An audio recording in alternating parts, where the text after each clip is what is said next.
I'm standing at the locked gate of a community pool I've never used, holding a $12.24 site invoice from the HOA for unauthorized aquatic activity. Behind me, Susan, the HOA treasurer, is smugly filming me with her iPad and saying, "If you can't afford it, maybe this neighborhood isn't for you." The problem, that pool's been behind a locked gate since I moved in, and I don't even have the damn access code. It's 10 in the morning. I haven't even had coffee. And now, I'm apparently the poster boy for water crime in Alligator Creek Estates. For context, I moved in 3 months ago after inheriting my late uncle's house, a modest single-story fixer-upper on the edge of a neighborhood that looks like it was designed by a bored AI. Every third house has beige siding, every fourth lawn has a live, laugh, love sign, and every corner has an HOA violation waiting to happen. I've kept to myself, paid the dues they told me to, and genuinely tried not to ruffle feathers. So when this pastel pink envelope showed up taped to my door with the word urgent in Comic Sans, I assumed it was some sort of parking reminder. Spoiler, it was not. I read the invoice 3 times before realizing it wasn't a prank. According to the HOA ledger, I had hosted multiple unauthorized events involving non-resident minors at the Community Aquatic Center. Translation: someone saw kids at the pool and decided they must be mine. I don't have kids. I don't even like kids. If you asked me to babysit, I'd probably install a medieval drawbridge across my living room. But none of that mattered because Susan, the woman who runs the HOA, like it's a one-woman dictatorship, had decided I was guilty. And if there's one thing Susan doesn't tolerate, it's being questioned. When I tried to talk to her civilly, she hit me with the bureaucratic equivalent of a brick wall. "All appeals must be submitted in writing within 14 days, she said while adjusting her sun visor. Then she handed me a violation handbook with highlighted passages that looked like they'd been marked during a religious awakening. I figured this had to be some clerical error, a mix-up, maybe a wrong address or a kid who lied about where they lived. So I did what any rational adult would do. I asked for the pool access logs. I thought if I could prove I never entered the gate, the whole thing would be dropped. Instead, I got a written response 2 days later saying that, due to ongoing violations, my access to the pool area had been indefinitely revoked, which was hilarious, considering I never had access to begin with. That's when I started walking the neighborhood during the day, casually observing who came and went from the pool. I didn't see any wristbands, security, or ID checks, just a few teenagers hopping the fence like it was a summer tradition. And who let them in? The same gate that supposedly required a code, the same code I never received. What really set off my inner petty detective was when a neighbor across the cul-de-sac, a sweet old guy named George, asked if I was throwing another one of my parties this weekend. I blinked. "Excuse me." George pointed toward the pool. "Yeah, your nephews or whatever. They've been having a blast over there. Must be nice having the key." That was when it clicked. Someone had been using my name, maybe even my lot number, to get into the pool, and the HOA was fining me for it.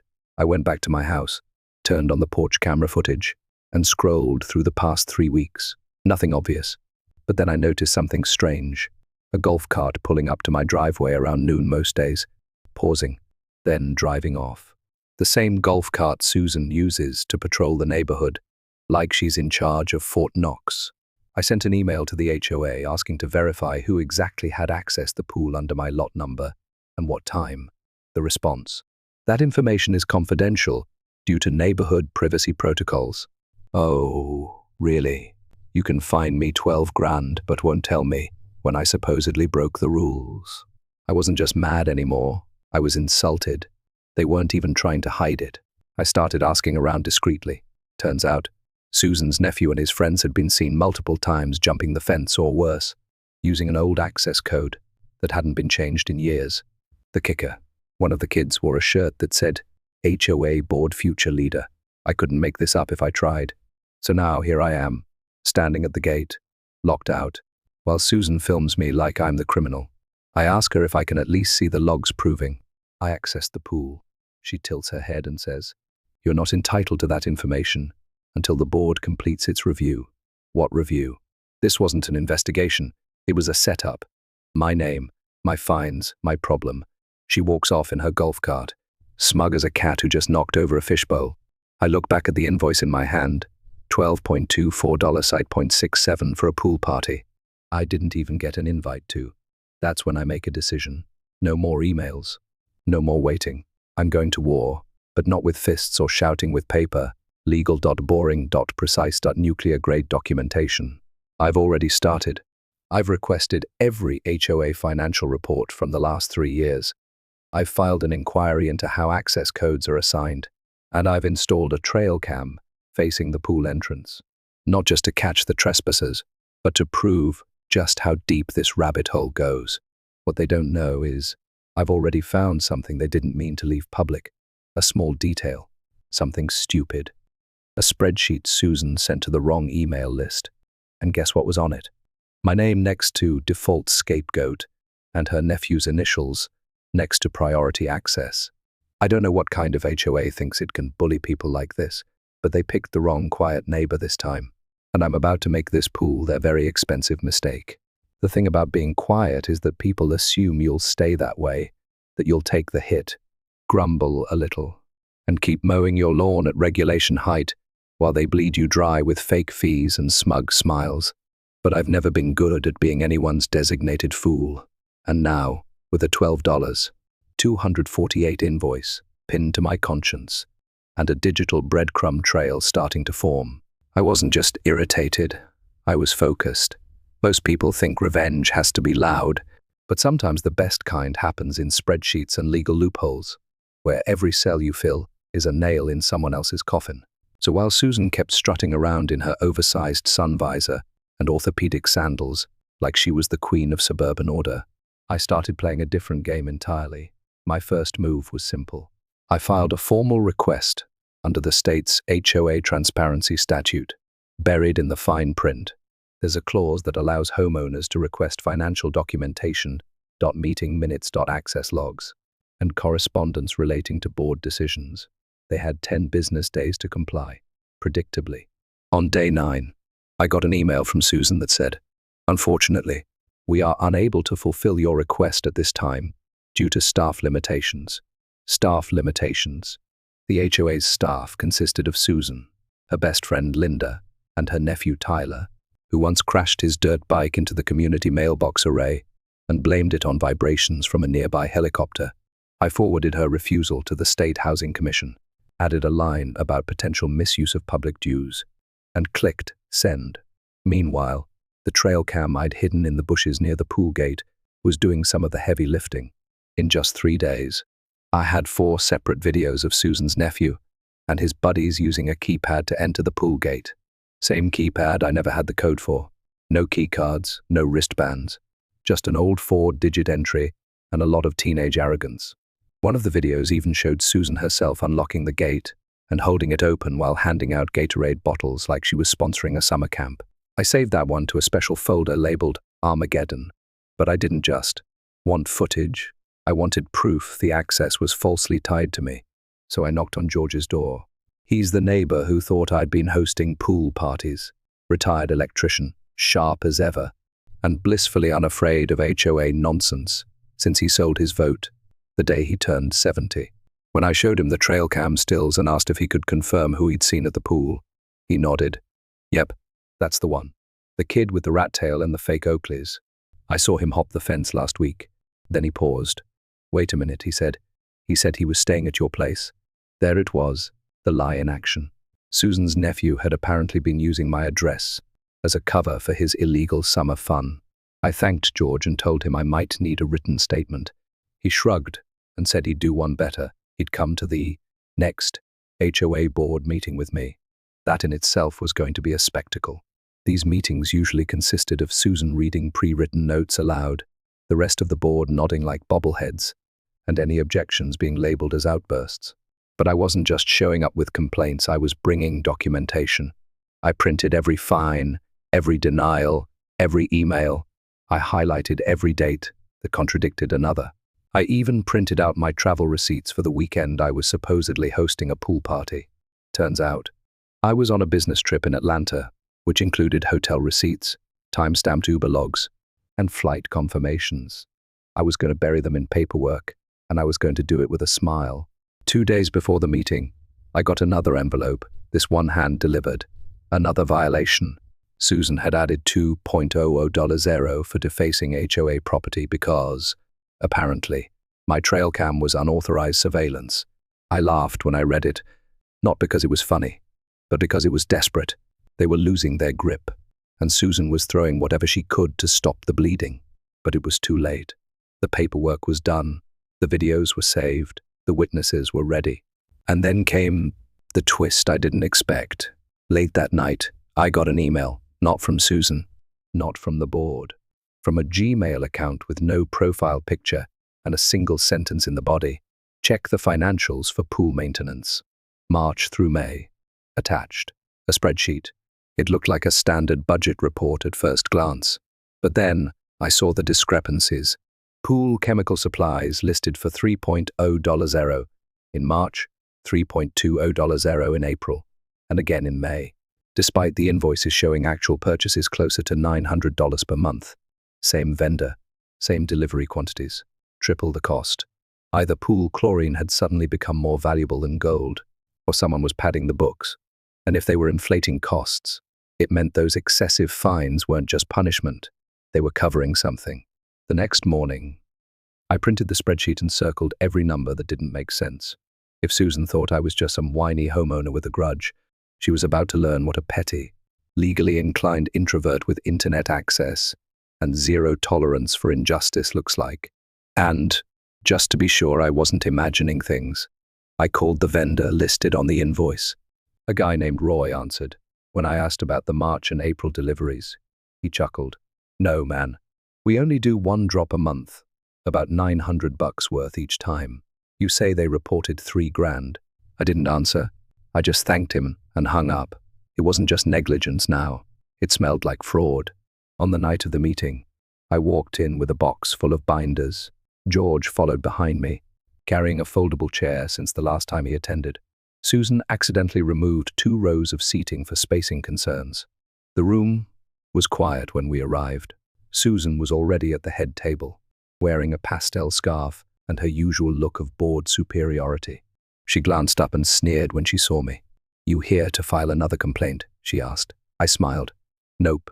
Just here to show the board some math. Then I set the first binder down on the table, opened to the page showing her nephew at the pool gate. She stared at it. Her face twitched. I handed out copies of the financial spreadsheet next, then the vendor transcript, then my trail cam timestamp. The room stayed quiet, but the air changed. The board president, a guy who'd never once made eye contact with me, leaned forward and cleared his throat. This isn't what we were told. Susan tried to speak, but I cut her off.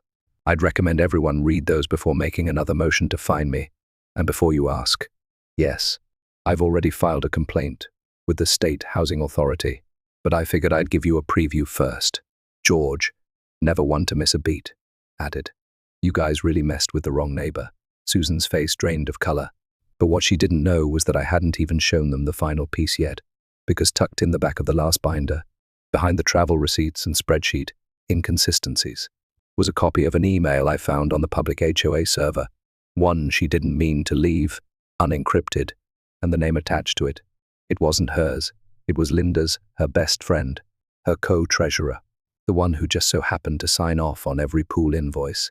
And if Susan was nervous now, she was going to be terrified when she realized who I'd CC'd on tomorrow's email, the county's fraud division. I didn't sleep much the night after the HOA meeting, not because I was anxious, if anything.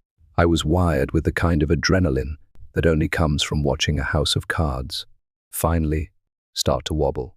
For the first time since the fine started, the power dynamic had shifted. Susan wasn't smug. Linda wasn't smug. The board wasn't nodding like wind-up dolls. They were rattled. That silence in the meeting room hadn't been awkward. It had been fear. And the best part, I wasn't even close to finished, because now I wasn't just proving innocence, I was proving intent. You see, it's one thing for an HOA to issue a bogus fine. It's another for that fine to trace back to inflated vendor invoices, misused access codes, and 2 board members who had been rubber stamping each other's paper trails for years. I just had to connect the dots in a way that couldn't be ignored. And that started with a phone call to the county fraud investigator. I'd emailed the night before. Her name was Carla. She worked in the office of neighborhood affairs and had the kind of calm voice that let you know she'd seen worse. I gave her a rundown brief, sharp, documented. She asked for evidence, so I uploaded the trail cam footage, vendor statements, financial spreadsheets, and board meeting audio. Yes, I recorded it legally, since it was a public HOA meeting.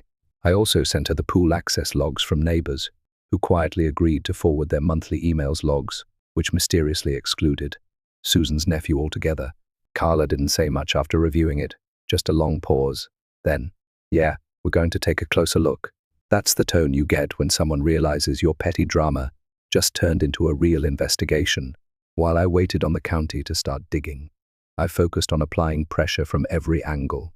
I posted anonymously on the neighborhood Facebook group with carefully redacted screenshots and a caption that simply said, "Ever wonder where your HOA fees go?" The post exploded in under an hour.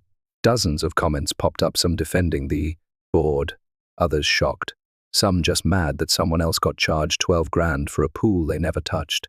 But buried in the thread were gold nuggets. 2 former board members chimed in, claiming they'd been pushed out years ago when they questioned budget transparency. One woman named Denise said she resigned after Susan and Linda started having private finance meetings and stopped inviting her. I reached out to her directly. We met at a diner the next day. She brought copies of old receipts, one of them a landscaping bill from a company owned by Susan's brother, charged at double the market rate. With that piece added to the puzzle, I wrote up a formal complaint to the state HOA Oversight Committee. It was 6 pages long and included every single document in chronological order. I backed it with email chains, timestamps, and vendor verification. I didn't send it yet. First, I wanted to test the waters one more time, give them one last opportunity to fix it quietly. I requested another meeting, this time asking for it to be open to the full HOA membership. They had to approve it. It was in the bylaws. 2 weeks later, the clubhouse was packed, folding chairs, standing room only. A few folks in lawn chairs out back listening through the windows. Susan and Linda sat at the front table again, but this time they looked like they were bracing for impact. I opened with a simple line. I was fined over $12.0 for a pool I never had access to. And the more I looked into it, the more I realized I wasn't just being punished, I was being used. Murmurs across the room. I passed out printed packets again, this time color-coded by offense. One section showed the pool access logs, with red highlights where my name never appeared. Another section had emails from vendors correcting false billing amounts.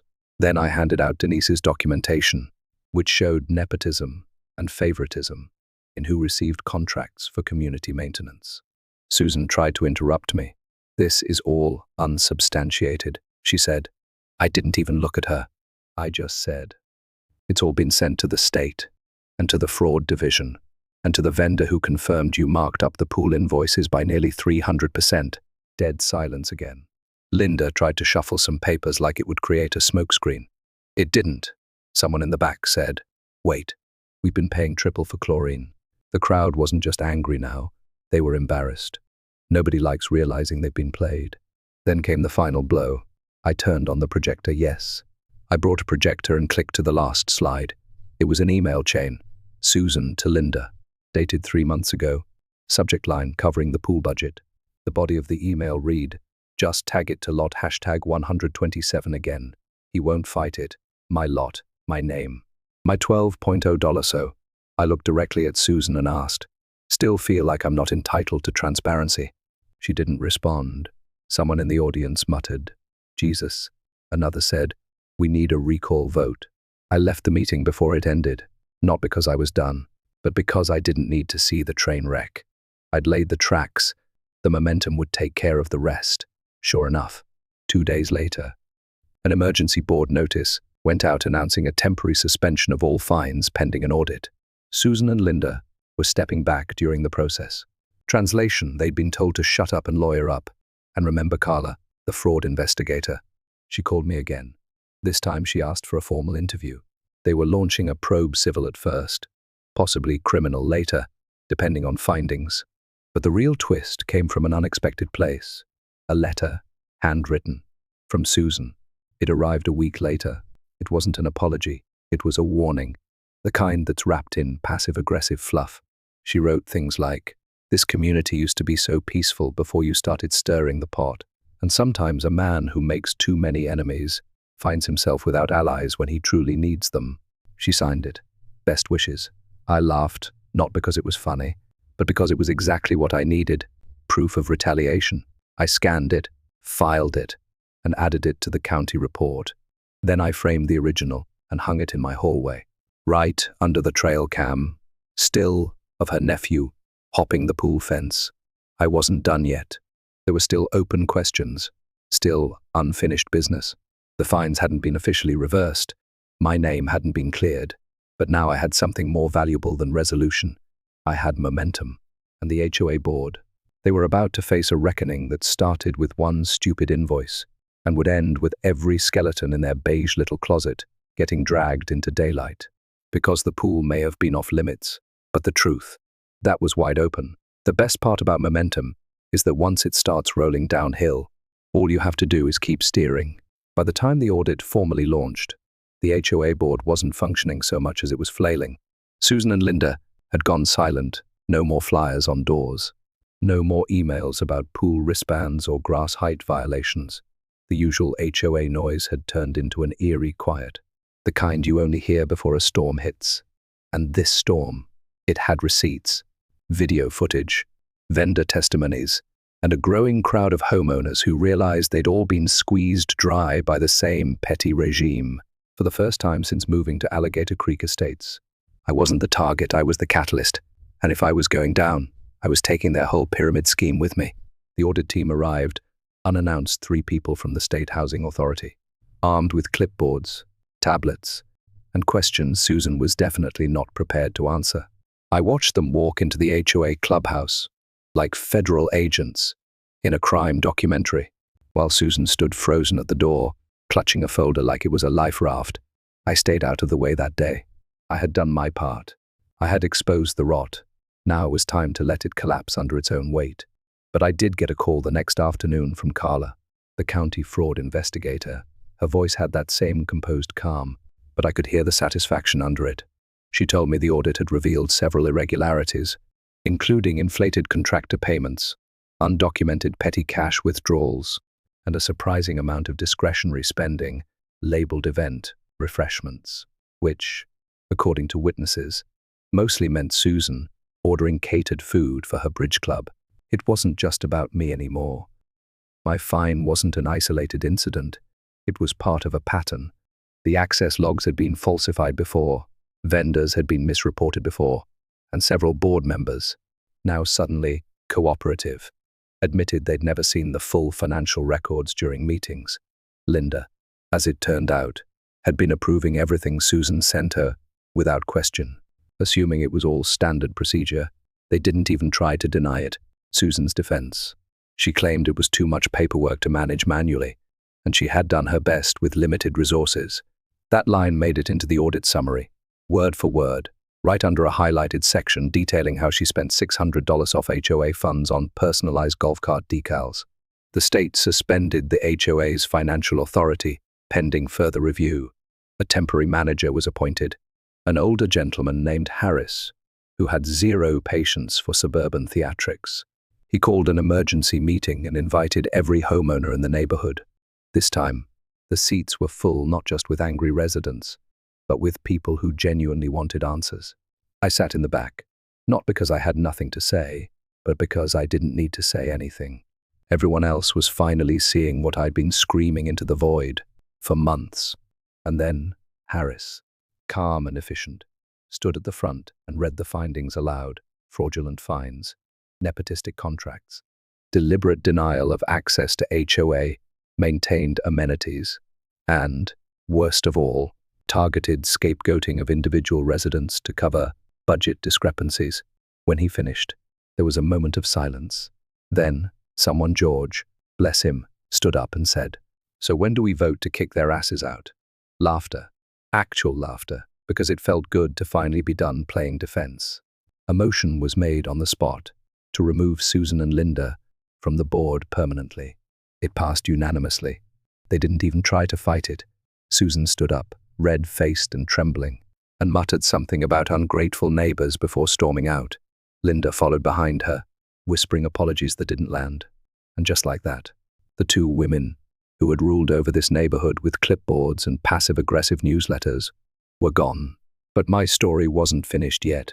The fine, the infamous $12.24 site, 67 was still on my record.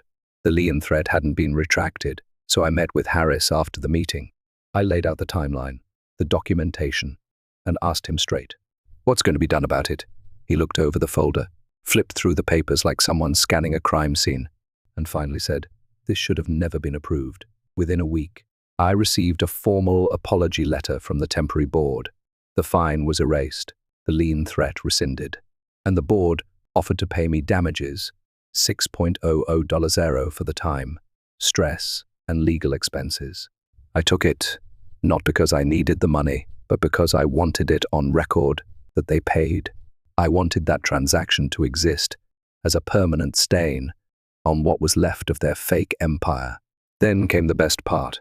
The new board, in an act of both apology and public relations, reinstated my pool access and offered to host a community event. They asked if I wanted to say a few words. I declined. Instead, I showed up wearing sunglasses and a flow tie shaped like a dollar sign and sat in a lounge chair by the deep end while George grilled hot dogs on a borrowed barbecue. Susan's old golf cart was still parked near the clubhouse. The decals scraped off, the seat sun faded. No one touched it. It felt symbolic, a throne without a queen, power stripped back to plastic and rust. At some point during the party, a teenager wandered over and asked if I was the guy who got fined for the pool. I said, "Yeah." He nodded and said, "That's wild. My mom said you were, like, the reason we can swim again." I didn't know what to say. I just handed him a soda and told him to stay away from HOA meetings.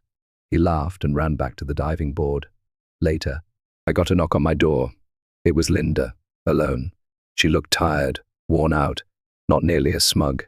She handed me an envelope and said, "I know this doesn't fix everything, but I had to try."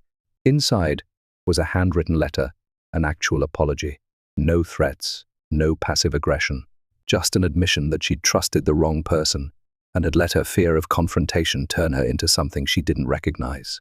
I didn't forgive her, but I nodded, and that was enough. I kept the envelope, put it next to Susan's old letter in the same hallway frame, because that, to me, was the arc, the whole story. From being wrongly accused of sneaking into a pool I couldn't even enter, to exposing fraud that had soaked an entire neighborhood, to watching the people who tried to break me be pushed out with nothing more than their own paper trail chasing them. I never wanted to be a neighborhood hero. I just wanted peace, privacy, maybe the occasional barbecue. But if this place taught me anything, it's that silence only protects bullies.